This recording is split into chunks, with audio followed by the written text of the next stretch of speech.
今天的影片是讲关于李路怎么看未来中国股市的机遇。我自己现在本身没有买中国股，因为我认识朋友跟某几家中国大的上市公司打交道，有牵涉到钱的东西，但是很多时候是一塌糊涂的，所以数字上的东西相信不过。不过未来随着市场开放和变得成熟，或许会不一样。让我们一起来听听李路怎么说吧。So where do you see the unique challenges and opportunities in sort of finding value investment opportunities in China? Well, China remains, I think, one of the best market if you're a value investor. In a sense, the market is still somewhat underdeveloped. The market today is not as representative as the real economy the way, for example, United States is. And so there's a lot of development in that regard. And the trading and the investors are still not as mature. And there's still a mentality of fast trading, high turnovers, which actually renders some of the companies, again, going through a faster pace of this boom and bust. Again, that usually provides opportunities for those mature, patient investors who truly know what they're doing. And also, as you said, the service sector of economy, when it comes to financial services, is still yet to be developed. And China was really right at the stage when the financial service industry actually is about to take off in a big way for many reasons. And it just so happens also the Chinese government is quite keen in making macroeconomic policies quite conducive for the development of the financial service industry. And they began to open up to the global firms as well in a way they've never done that before. And so all those confluence of factors really make the market that much more attractive today than it was before. Yeah, can I say something about that? Financial services is probably the fifth or sixth largest service sector. The biggest is housing by far.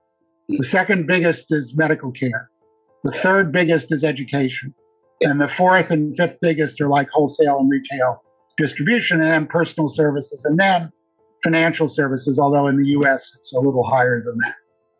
What about those sectors in China? That sector is also growing. Right, but do you see opportunities in? Absolutely, we do. Housing? We see an opportunity. Shelter support? Basically.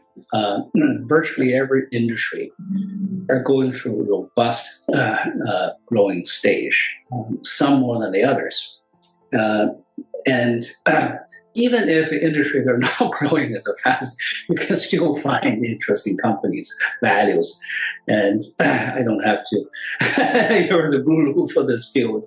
And so different people tend to focus different aspects of the industries and different aspects of the growth profile. Some looking value at high growth companies, some looking values at moderate growth companies, some look value in places that doesn't grow at all. In fact, they're probably declining, and therefore they find even bigger markets. So if you are a true good investor in a sense, you can find value everywhere.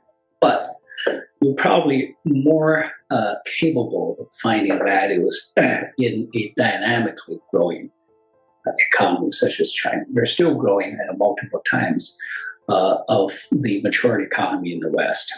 And there's still enormous amount of inefficiency in the security market. So that combination of those two really make it enticing. On top of that one, whole series of government reform will make those inefficiencies gradually be more efficient. And so that transition offers even more interesting opportunities.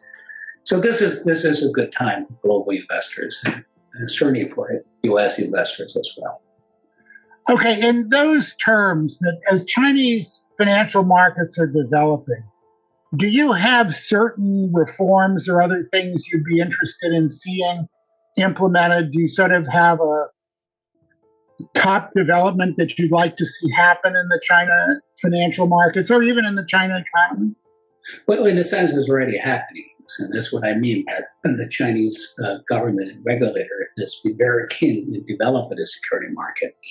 For years and years, the Chinese security market is not very representative of the Chinese economy, partially because it really, the IPO rules are based on what they call approval model. You have to go through lenses of approval, layers of approval process in order to be listed. And so the ones who listed are the ones who really approved by government for whatever reason, sometimes often not really market driven. Compare with other markets such as the United States that it is based on the registration based. And so it's market driven. As a result, the financial market, the security market here are quite representative of the true economy. And as the Chinese economy moving from a export-import driven economy into more of consumer demand economy, the entrepreneurial companies with market-driven dynamics are increasingly play a larger role. And therefore, this financial market have to reflect the changing dynamics. And the Chinese government is determined to reform its IPO process from one of approval process model into one that is much like the United States of registration-based model. And so we are probably still early in that process. But as that process began to play out, we will see the financial market become more reflective of the real economy. And the other big changes that is happening is that most of the financing are done through the banking sectors up to the point 80+%.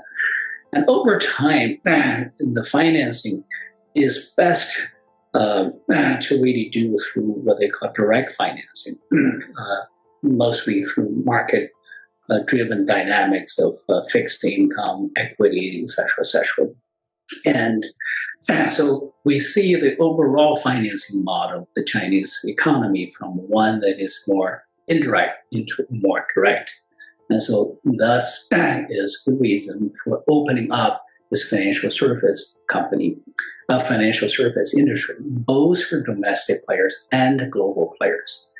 As we're seeing that dynamic plays out for the next decade or so, there will be a lot more opportunities. And the financial market will become more mature, and there will be more institutional players coming into it. And the financial market size will become much, much bigger than what it is today. So those are really all bode well for investors who truly understand what they're doing basically in China.